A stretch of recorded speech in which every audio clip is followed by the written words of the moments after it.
السلام عليكم ورحمة الله وبركاته. إن الحمد لله نحمده ونستعينه ونستغفره ونؤمن به ونتوكل عليه ونعوذ بالله من شرور أنفسنا ومن سيئات أعمالنا. من يهده الله فلا مضل له ومن يضلله فلا هادي له. وأشهد أن لا إله إلا الله وأشهد أن محمدا عبده ورسوله. يا أيها الذين آمنوا اتقوا الله حق تقاته ولا تموتن إلا وأنتم مسلمون. يا أيها الناس اتقوا ربكم الذي خلقكم من نفس واحدة وخلق منها زوجها وبث منهما رجالا كثيرا ونساء واتقوا الله الذي تساءلون به والأرحام إن الله كان عليكم رقيبا. يا أيها الذين آمنوا اتقوا الله وقولوا قولا سديدا يصلح لكم أعمالكم ويغفر لكم ذنوبكم ومن يطع الله ورسوله فقد فاز فوزا عظيما. أما بعد فإن خير الحديث كتاب الله وخير الهدي هدي محمد صلى الله عليه وسلم وشر الأمور محدثاتها وكل محدثة بدعة وكل بدعة ضلالة وكل ضلالة في النار. أعوذ بالله من الشيطان الرجيم. بسم الله الرحمن الرحيم. إنا كفيناك المستهزئين. حاضرین جمعہ، ساری تعریف اس اللہ کے لیے ہے جو اس کائنات کا خالق ہے، مالک ہے، پالنہار ہے. بعد درود و سلام ہو اس کے تمام نبیوں پر، رسولوں پر، خصوصاً اس کے آخری نبی احمد مجتبیٰ محمد مصطفیٰ صلی اللہ علیہ وسلم پر. محترم سامعین، 10-12 دن پہلے کی بات ہے کہ ہندوستان میں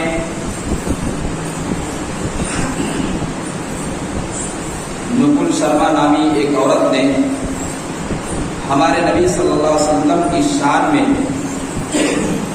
گستاخی کی اور بیجا الفاظ کہے، جس کی وجہ سے ہندوستان کے مختلف علاقوں میں لوگوں نے جلوس نکالے اور توڑ پھوڑ کیا، جس کی وجہ سے ان پر قانونی کارروائی کی گئی. سوال یہ ہے کہ وقتاً فوقتاً ایسا کیوں ہوتا ہے؟ کبھی نبی اکرم صلی اللہ علیہ وسلم کا کارٹون بنا کر اس کو دنیا کے سامنے پیش کیا جاتا ہے، کبھی آپ کے بارے میں گستاخانہ الفاظ بولے جاتے ہیں. ایسا کیوں کیا جاتا ہے؟ وہ اس لیے کیا جاتا ہے تاکہ اس کے ذریعے سے مسلمانوں کو اکسایا جائے اور مسلمانوں کے دلوں میں ٹھیس پہنچایا جائے، اور جب مسلمان غصہ ہوں گے تو کچھ ایسا ضرور کریں گے جس کی وجہ سے ان کے اوپر قانونی کارروائی کی جائے گی. ایک سازش کے تحت ایسا کیا جاتا ہے. میرے بھائیوں اور دوستوں، یہ ہر زمانے کا دستور ہے کہ نیک لوگوں کا مذاق اڑایا گیا. آپ تاریخ پڑھیے، آپ سیرت کی کتابیں اٹھا کر کے دیکھیے، کسی بھی زمانے میں نیک لوگوں کو چھوڑا نہیں گیا، ان کا مذاق بنایا گیا، ان کو مارا گیا ہے، ان کے ساتھ بدتمیزی کی گئی ہے. اور انبیاء یہ تو تمام مخلوق میں سب سے افضل ہے، ان کا ایمان تمام لوگوں کے ایمان سے سب سے زیادہ ہے. جو جتنا ایمان والا ہوتا ہے اللہ تعالیٰ اس کو اتنا زیادہ آزماتا ہے۔ میرے بھائیوں، ہمارے نبی صلی اللہ علیہ وسلم ایک ایسی شخصیت ہے کہ جن کی تعریف کوئی کرے یا نہ کرے، جن کی بڑائی کوئی بیان کرے یا نہ کرے، وہ ایسی ذات ہے جس کی تعریف اللہ نے کی۔ کوئی ان کی تعریف کرے یا نہ کرے، وہ خود تعریف کے لائق ہیں۔ اللہ تبارک و تعالیٰ نے سورہ نجم کے اندر فرمایا وَمَا يَنطِقُ عَنِ الْهَوَىٰ إِنْ هُوَ إِلَّا وَحْيٌ يُوحَىٰ۔ میرے نبی صلی اللہ علیہ وسلم دین کی کوئی بات اپنی جانب سے نہیں بولتے ہیں، وہ جو بھی بولتے ہیں، وہ جو بھی اپنی زبان سے جو بھی الفاظ نکالتے ہیں وہ اللہ کی طرف سے ہوتے ہیں۔ اس سے بڑا مقام کیا ہو سکتا ہے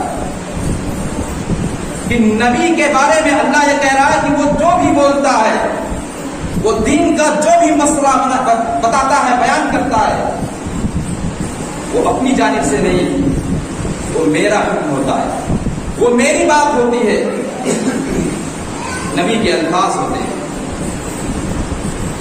کہیں اللہ تبارک و تعالیٰ نے اپنے نبی کی تعریف کرتے ہوئے فرمایا اِنَّكَ لَعَلَىٰ خُلُقٍ عَظِيمٍ، اے نبی صلی اللہ علیہ وسلم آپ کا اخلاق بہت بلند ہے، آپ کا مقام، آپ کا اخلاق، آپ کا کیریکٹر بہت اچھا ہے۔ یہ تعریف اللہ تبارک و تعالیٰ نے کی۔ کہیں فرمایا وَرَفَعْنَا لَكَ ذِكْرَكَ، اے نبی صلی اللہ علیہ وسلم ہم نے آپ کا نام بہت بلند کر دیا ہے، ہم نے آپ کا ذکر بہت بلند کر دیا ہے۔ یہاں اگر اذان ہو رہی ہے، اس گاؤں کے اندر اگر اذان ہو رہی ہے تو تھوڑی دیر کے بعد دنیا کے کسی بھی دوسرے کونے میں اذان ہو رہی ہے۔ اگر یہاں اللہ کے نبی کا نام لیا جا رہا ہے تو کہیں اور بھی اللہ کے نبی کا نام لیا جا رہا ہے۔ کوئی ایسا منٹ نہیں گزرتا ہے، کوئی ایسا سیکنڈ نہیں گزرتا ہے جہاں اللہ کے نبی کا نام نہ لیا گیا ہو۔ اتنا مقام، اتنا مرتبہ اللہ نے دیا ہے۔ وَرَفَعْنَا لَكَ ذِكْرَكَ، اے نبی ہم نے آپ کا مقام بلند کر دیا۔ جب مؤذن پکارتا ہے اشہد ان لا الہ الا اللہ تو وہیں پر وہ یہ بھی کہتا ہے اشہد ان محمد رسول اللہ۔ یہ دنیا کے تمام مسجدوں میں یہ صدا بلند ہوتی ہے اور اللہ کے نبی کا ذکر کیا جاتا ہے، اللہ کے نبی کا نام لیا جاتا ہے۔ وَرَفَعْنَا لَكَ ذِكْرَكَ، اے نبی صلی اللہ علیہ وسلم ہم نے آپ کا ذکر بلند کر دیا ہے۔ یہ عزت دی ہے اللہ نے۔ اور دنیا میں جتنے بھی انبیاء آئے وہ ایک علاقے کے لیے تھے، خاص گاؤں اور علاقے اور قصبے کے لیے تھے، لیکن ہمارے نبی صلی اللہ علیہ وسلم یہ ساری کائنات کے لیے آئے، ساری دنیا کے لیے آئے۔ اللہ فرماتا ہے قُلْ يَا أَيُّهَا النَّاسُ إِنِّي رَسُولُ اللَّهِ إِلَيْكُمْ جَمِيعًا، اے نبی آپ فرما دیجئے کہ میں تم سب کی طرف اللہ کا رسول بنا کر بھیجا گیا ہوں۔ آپ پوری دنیا کے لوگوں کے لیے رسول ہیں، امام ہیں، ساری دنیا کے لیے اللہ نے آپ کو رسول بنا کر کے بھیجا۔ کوئی اللہ کے نبی صلی اللہ علیہ وسلم کی تعریف کرے یا نہ کرے، لیکن اللہ نے اپنے نبی کی تعریف کی، اور مسلمان ہر منٹ میں، ہر سیکنڈ میں اپنے نبی کا نام لیتا ہے، اپنے نبی کا ذکر کرتا ہے۔ میرے بھائیوں، اللہ تعالیٰ نے قرآن کریم میں ایک جگہ فرمایا یا ایھا الرسول بلغ ما انزل الیک من ربک، اے رسول جو بھی اللہ تبارک و تعالیٰ کی طرف سے آپ کے پاس نازل کیا گیا ہے، آپ کے اوپر جو بھی نازل کیا گیا ہے اس کو لوگوں تک پہنچائیے۔ جو بھی قرآن کی آیتیں نازل ہو رہی ہیں اس کے معانی اور مطالب لوگوں کے سامنے بیان کیجیے، اس کو لوگوں تک پہنچائیے۔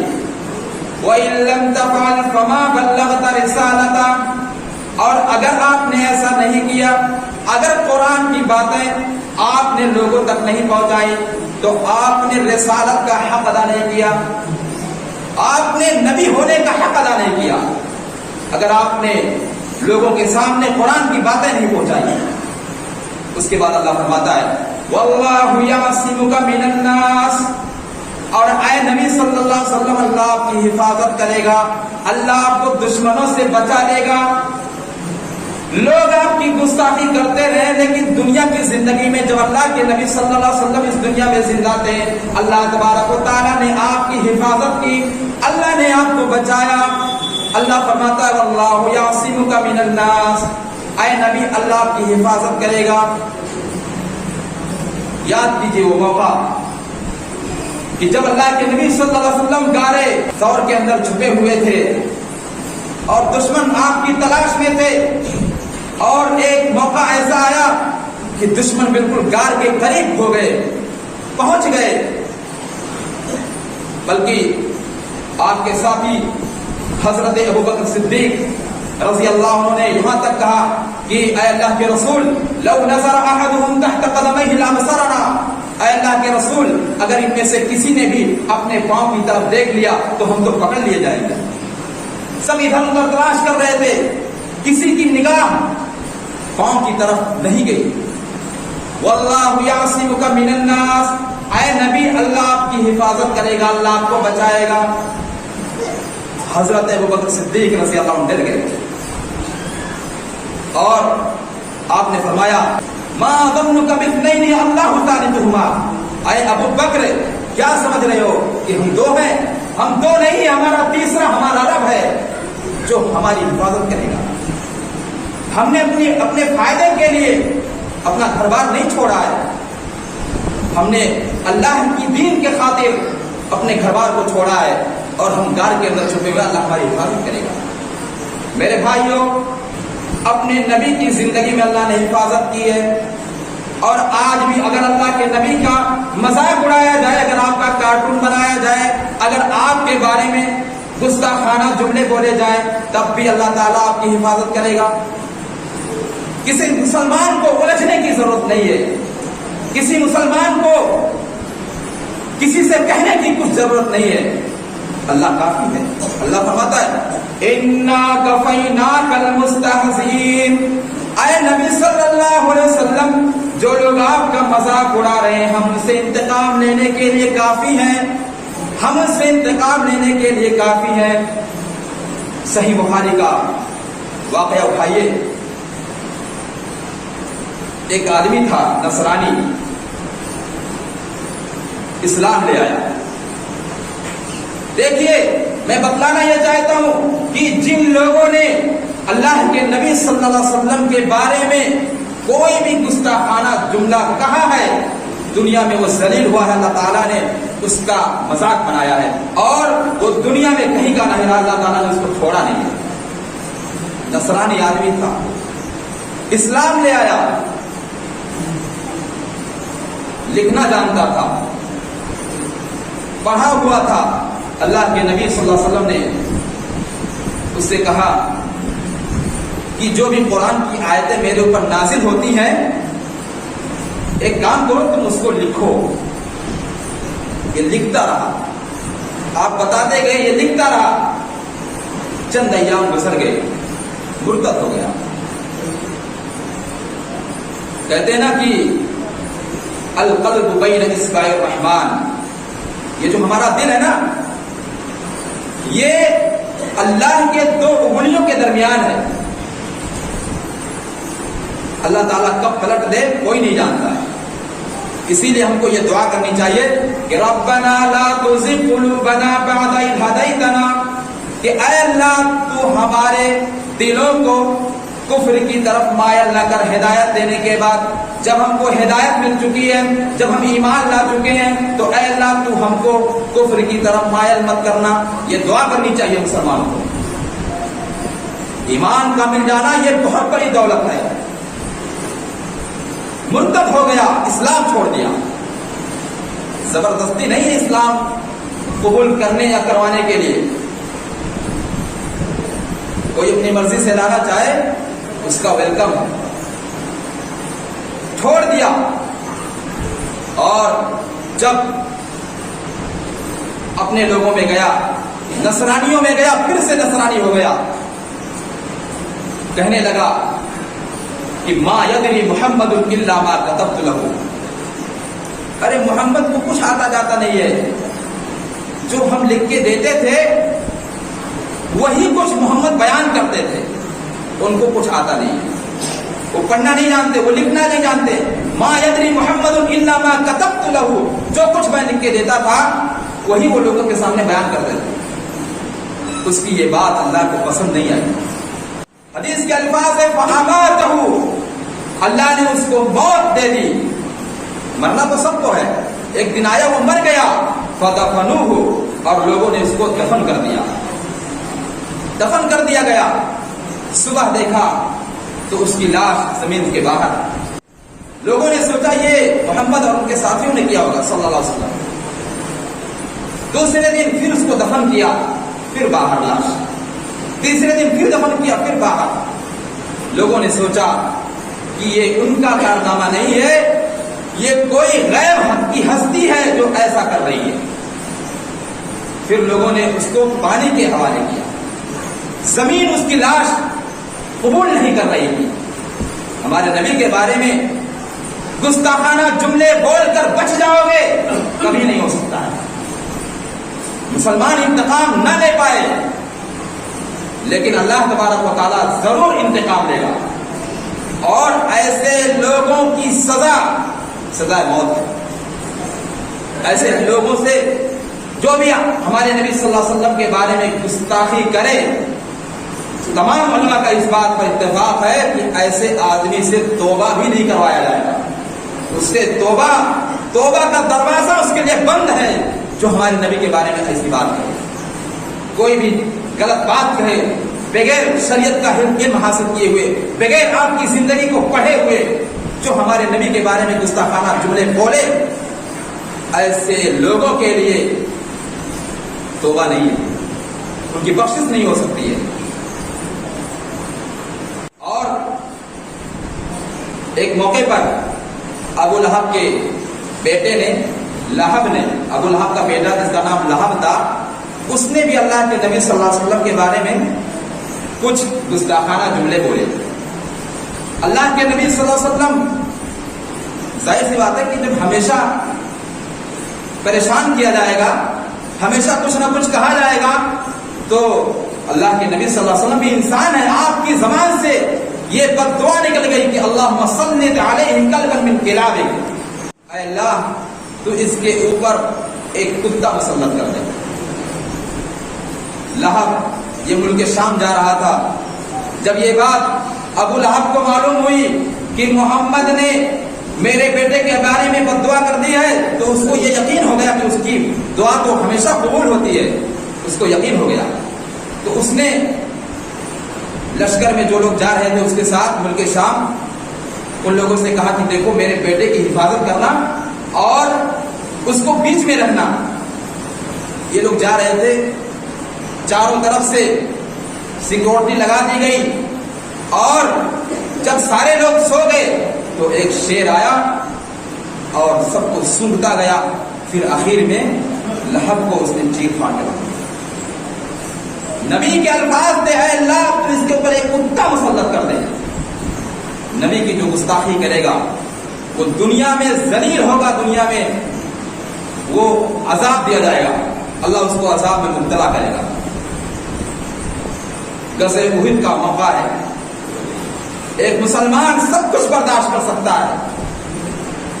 جیسے کسی کے گھر میں اگر کوئی حملہ کرے یا کسی کے بہو بیٹی پر کوئی ہاتھ ڈالے تو کوئی مسلمان، کوئی آدمی یہ برداشت نہیں کر سکتا ہے. اسی طرح سے ایک مسلمان سب کچھ برداشت کر سکتا ہے، لیکن اس کے نبی کے بارے میں جب کوئی نازیبا کلمہ کہتا ہے تو اس کی ایمانی غیرت جاگ جاتی ہے اور وہ کچھ نہ کچھ بولنے پر مجبور ہو جاتا ہے. یہ مسلمان کیسے یہ برداشت کر لے؟ غزوہ احد کا موقع ہے. اللہ کے نبی صلی اللہ علیہ وسلم نے حضرت زید کو بھیجا، کہا جاؤ اگر حضرت سعد بن ربیع مل جائیں تو ان سے میرا سلام کہنا اور اسے کہنا کہ تمہیں کیسا محسوس ہو رہا ہے. حضرت زید گئے اور احد کے میدان میں حضرت سعد بن ربیع کو تلاش کر رہے ہیں. تھوڑی دیر کے بعد دیکھا کہ وہ زمین پر زخمی حالت میں پڑے ہوئے ہیں. کہا اے سعد, حضرت زید نے کہا کہ اے سعد, اللہ کے نبی صلی اللہ علیہ وسلم نے تم کو سلام کہا ہے اور پوچھا ہے کہ تمہاری خیریت کیسی ہے. تو حضرت سعد نے فرمایا وعلی رسول اللہ انی لاجد ریح الجنہ, میں بھی اللہ کے نبی صلی اللہ علیہ وسلم پر سلام بھیجتا ہوں. یعنی سلام کا جواب دیا اور فرمایا انی لاجد ریح الجنہ, اے زید میں جنت کی خوشبو محسوس کر رہا ہوں. میں زخمی حالت میں یہاں پڑا ہوا ہوں لیکن جنت کی خوشبو محسوس کر رہا ہوں. لا عذر لکم عند اللہ ان خلص الی رسول اللہ صلی اللہ علیہ وسلم, کہا کہ اے زید جا کر کے میرے انصاری بھائیوں سے کہہ دینا کہ اگر تمہارے جیتے ہوئے اللہ کے نبی صلی اللہ علیہ وسلم کے پاؤں میں کانٹا چبھ جائے تو تم اللہ کے سامنے کوئی عذر نہ پیش کرنا. تمہاری زندگی میں اللہ کے نبی کو تکلیف پہنچ جائے تو اللہ رب العالمین کے سامنے تم کوئی عذر نہیں پیش کر سکتے ہو. تم اللہ سے یہ نہیں کہہ سکتے ہو کہ اللہ ایسا ہو گیا تھا ویسا ہو گیا, ہم نبی کی حفاظت نہیں کر پائے, تم اللہ کے سامنے عذر نہیں پیش کر سکتے ہو. ایک مسلمان سب کچھ برداشت کر سکتا ہے لیکن اس کے نبی کا مذاق اڑایا جائے, اس کے نبی کی توہین کی جائے تو وہ کم سے کم وہ اگر بدلہ نہ لے سکے تو وہ دل میں تو برا جانتا ہی ہے. اس کے ایمان کا تقاضا یہ ہے کہ کم سے کم اگر وہ کچھ کہہ نہیں سکتا ہے تو اپنے دل میں اس بات کو برا مانے.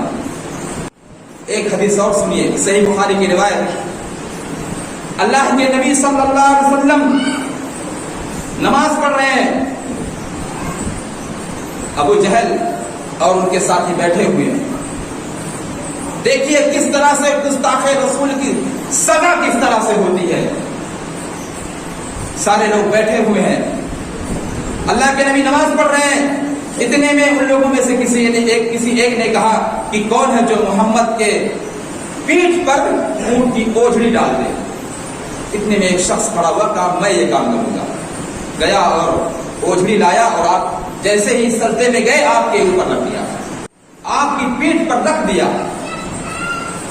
حضرت عبداللہ بن مسعود رضی اللہ عنہ یہ منظر دیکھ رہے تھے اور یہ سوچ رہے تھے کہ کاش میں اپنے نبی کی مدد کر سکتا, کیونکہ وہاں سب سردار لوگ جمع تھے اور ان کی ہمت نہیں ہو رہی تھی کہ وہ کچھ کر سکیں. تھوڑی دیر کے بعد آپ کی بیٹی حضرت فاطمہ رضی اللہ عنہا آئی اور آپ کی پیٹھ سے اوجھڑی کو ہٹایا. اس کے بعد میں آپ صلی اللہ علیہ وسلم نے بد دعا فرمائی, اللہم علیک بقریش, اے اللہ یہاں جتنے لوگ بیٹھے ہوئے ہیں ان سے تو نپٹ لے. یہ قریش کے جن لوگوں نے مجھے تکلیف پہنچائی ہے نماز کی حالت میں ان سے تو نپٹ لے. آپ نے بد دعا فرما دی, اللہ کے نبی نے بد دعا کر دی اور آپ نے نام لے کر کے بد دعا کی. حضرت عبداللہ بن مسعود فرماتے ہیں فوالذی نفسی بیدہ لرأیت الذین عد رسول اللہ صلی اللہ علیہ وسلم. حضرت عبداللہ بن مسعود کہتے ہیں کہ قسم ہے اس ذات کی جس کے ہاتھ میں محمد کی جان ہے, جن لوگوں نے آپ کا مذاق اڑایا تھا, جن لوگوں نے آپ کو تکلیف پہنچائی تھی اور آپ کے پیٹ پر جن لوگوں نے اوجھڑی ڈالی تھی, اللہ تبارک و تعالیٰ نے ان کو بدر کے کنویں میں اللہ تبارک و تعالیٰ نے ان کو موت دی بدر کے میدان میں, اور ان کی لاش کنویں میں پڑی ہوئی میں نے دیکھی ہے. قسم کھا کر کے کہہ رہے ہیں کہ ان کی لاش کنویں کے اندر, وہ جتنے لوگ تھے تمام لوگوں کی لاش کنویں کے اندر پڑی ہوئی میں نے دیکھی ہے. میرے بھائی اور دوستوں, اللہ تبارک و تعالیٰ کا یہ قانون رہا ہے کہ مسلمانوں کے اوپر آزمائشیں آتی ہیں, ہمیشہ کچھ نہ کچھ کر کے غیروں کی طرف سے کچھ تکلیفیں پہنچتی ہیں, جس میں اللہ تعالیٰ نے فرمایا لَتُبْلَوْنَ فِي أَمْوَالِكُمْ وَأَنفُسِكُمْ, اے مسلمانوں تم اپنی جان کے بارے میں, اپنے مال کے بارے میں ضرور آزمائے جاؤ گے.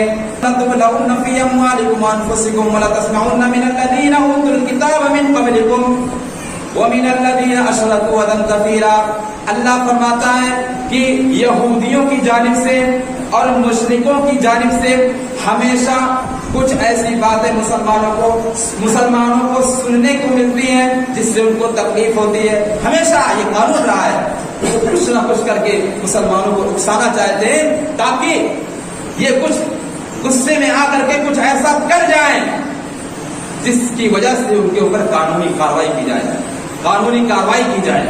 میرے بھائیوں اور دوستوں، ایسی حالت میں جب دنیا میں یہ ماحول ہو کہ ہمارے نبی کا مذاق اڑایا جائے، ہمارے نبی کے بارے میں گستاخانہ جملے بولے جائیں، ایسے ماحول میں ایک مسلمان کا کام کیا ہونا چاہیے؟ ایسے ماحول میں ایک مسلمان کو ایسے لوگوں سے الجھنے کی ضرورت نہیں ہے. کیونکہ ایسے موقع پر اگر کوئی ایسے لوگوں سے الجھتا ہے تو اس کا ایک بڑا خسارہ ہوتا ہے، جیسا کہ ہم نے سوشل میڈیا میں دیکھا. کتنی لوگوں کی جانیں چلی گئی، کتنے دکان توڑ دیے گئے. کیا ملا؟ اگر ہم نے یہ مانا ہوتا کہ جس نبی کا اس نے مذاق اڑایا ہے وہ کوئی معمولی آدمی نہیں تھا، اس کا بدلہ اللہ تبارک و تعالیٰ لے گا.